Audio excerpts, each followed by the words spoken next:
It was a busy time on the island of Sodor. The railway inspector was coming. The signals were checked. Platforms were scrubbed.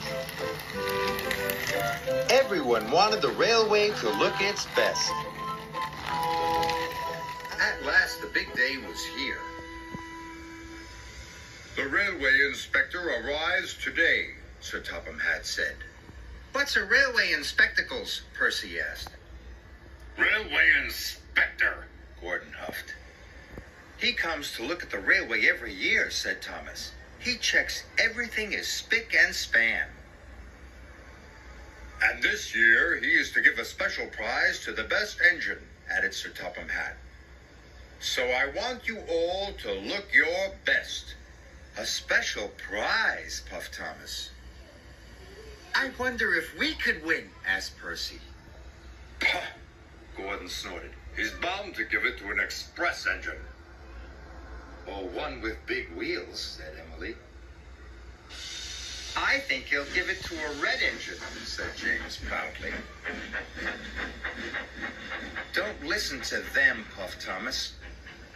A really useful engine can look as grand as any engine. That afternoon, Thomas and Percy arrived at the quarry. But as the stone was loaded onto the trucks, a big cloud of stone dust whooshed down and landed right on top of Thomas. Yuck, coughed Thomas. Now you'll never win first prize, Percy moaned. Don't worry, Percy, Thomas puffed. All I need is a good washdown. So Thomas raced off. But when he arrived at the washdown, Emily was already there, covered in soap suds. Hurry up! I need to get clean for the inspection. There's no need for you to get clean, said Emily. I'm going to be the grandest engine there. I'll still win first prize, Thomas huffed, and he steamed off to help Percy.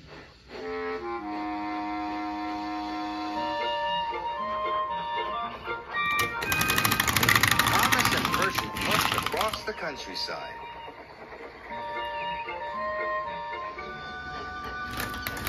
But when Thomas and Percy arrived at Brendam Docks, they saw Sir Topham Hatt.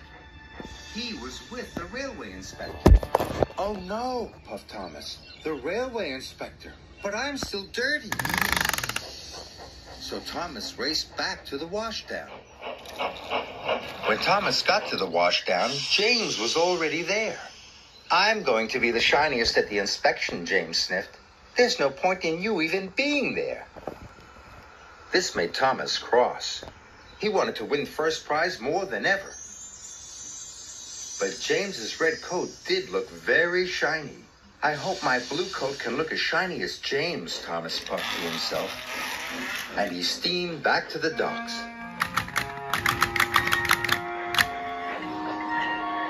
Percy and Thomas shunted the quarry freight cars into place.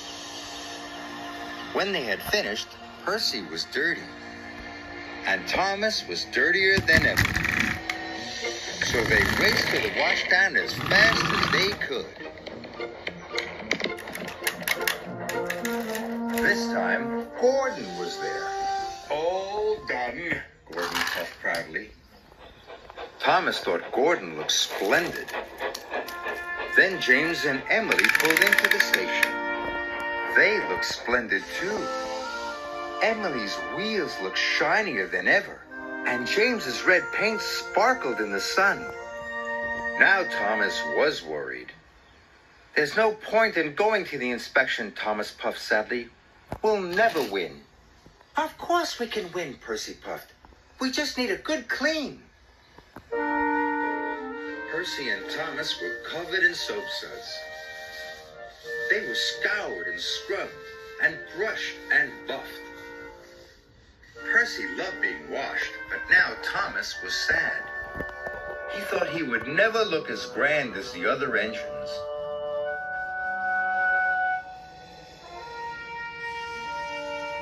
James, Emily, and Gordon were waiting for the railway inspector. The sunlight here makes my dome sparkle, Gordon puffed proudly. It makes my red paint look shinier than ever, said James. And my wheels glimmer, Emily added. The engines tried to find the sunniest spot in the coal yard. So James backed up. Suddenly, he bumped into a freight car. The freight car rolled into a lever. And then there was a whooshing sound. Oh no, James puffed. Coal poured out everywhere. It poured out through the tracks and all over Gordon, James, and Emily. They weren't gleaming and shiny anymore. Sir Topham Hatt and the railway inspector arrived. These engines are filthy, the railway inspector said crossly. I've never seen so much coal dust. Just then, Gordon blew to clean his funnel. Coal dust shot into the air. It covered Sir Topham Hatt and the railway inspector. Sorry, coughed Gordon. At last, Thomas and Percy arrived. When the railway inspector saw Thomas and Percy, he was delighted. You two are just what engines should look like, he said. Thomas and Percy won first prize. The railway inspector gave them each a special rosette. Thomas and Percy beamed with pride. I'm glad you made me come to the inspection, puffed Thomas. It's just like you said, puffed Percy. A really useful engine can look as grand as any engine.